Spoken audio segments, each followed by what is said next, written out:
communication seems to be a very special subject, but it only seems to be because media and digital mass communications are the backbone of the so-called post-industrial society.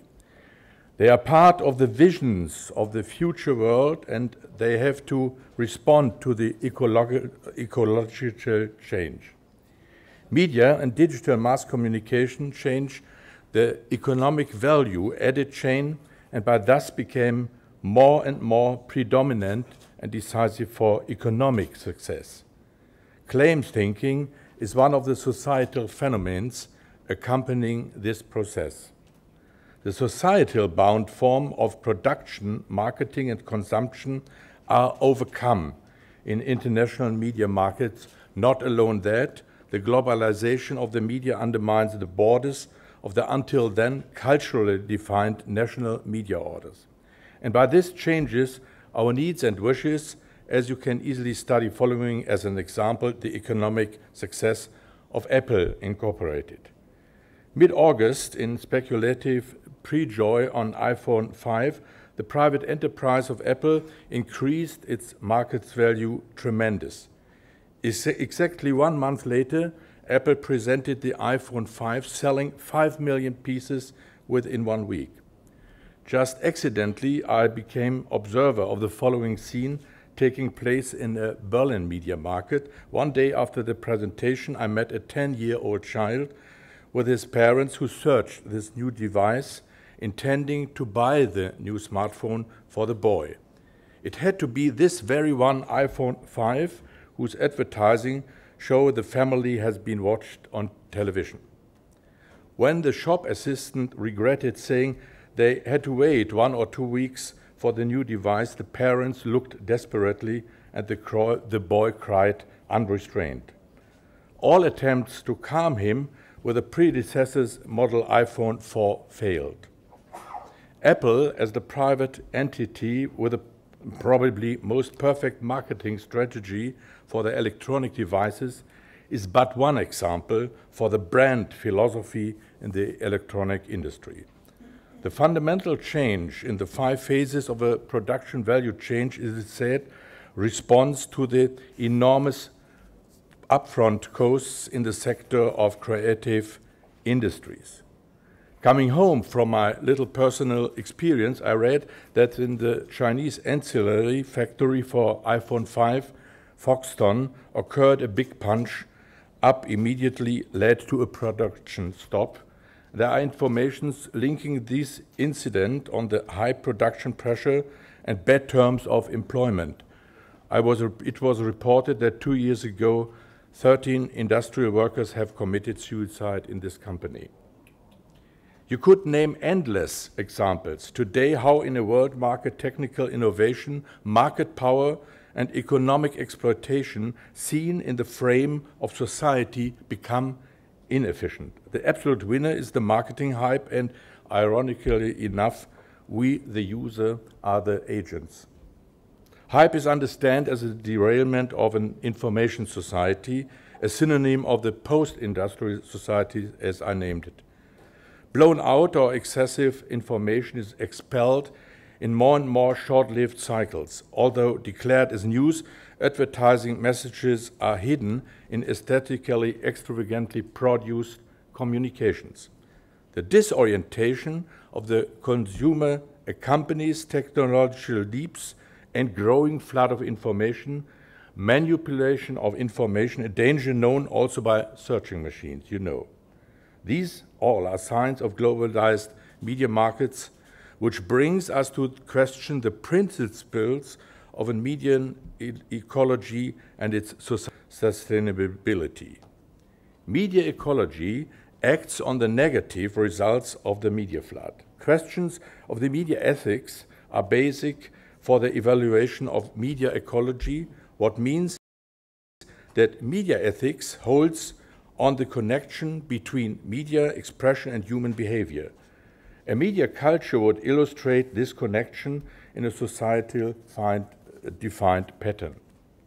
Since my opinion and my analysis, since the basic law of an analogous media order, the old media order, was weakened, we have given up the societal norm of a balanced media ecology. Beyond of many media cultures of so-called developed societies, the main constitutional aim was integration as a program order. It was a matter also of bringing together diverging trends of the mass society by mediating with means of electronic mass communication. This societal self-obligation vanished with the so-called claim society.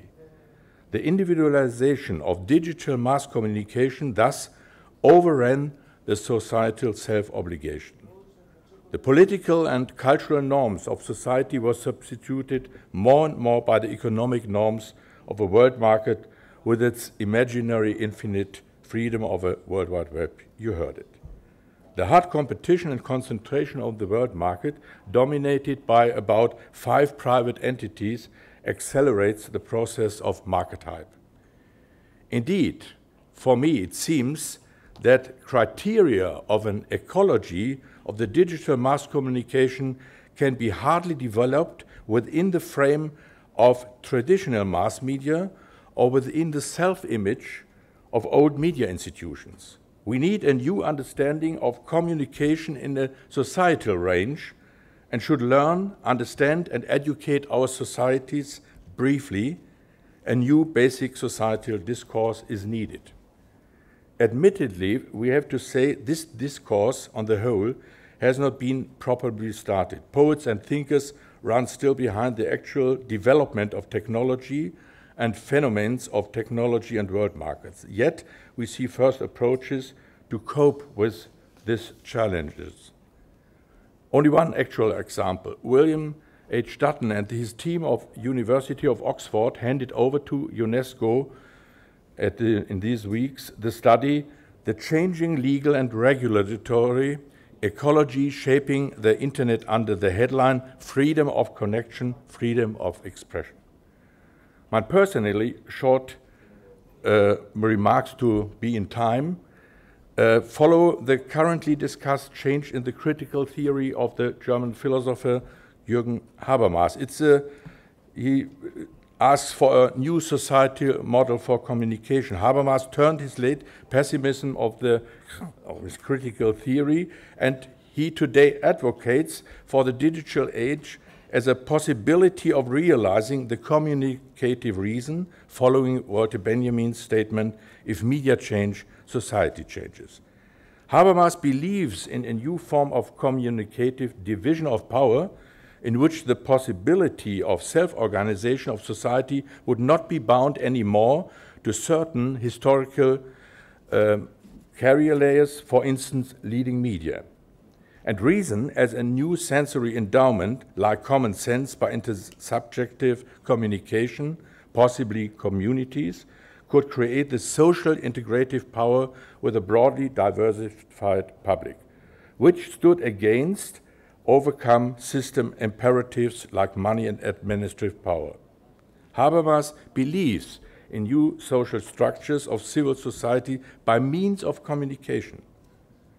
It's a vision of the future, a sort of concrete utopia, the expectation that a new public could originate from social media, and more than that internet activists could intervene in existing political systems and procedures, until now stands as a speculative thesis or suggestion for the discourse. These ideas that the digital age allows a new political influence by involving new players, interesting enough, has brought up, for instance, the technological development of a digital, democratically laid out software like liquid democracy.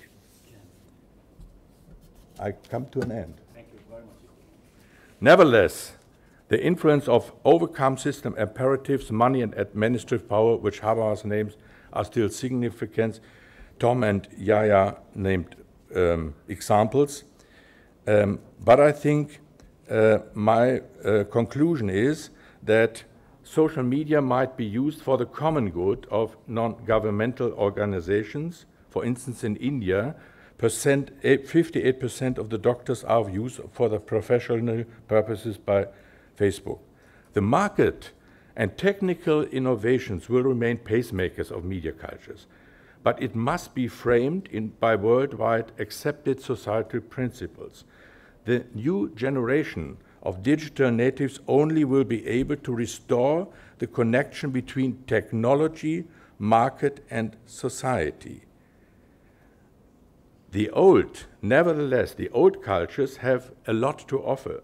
In delivering the old wisdom and traditional values, only if the generation of digital natives but reflects on societal norms of the media development, taking criteria from media ethics and media culture in their discourse and their development, one can say that media ecology is accepted as a challenge. Thank you. Thank you.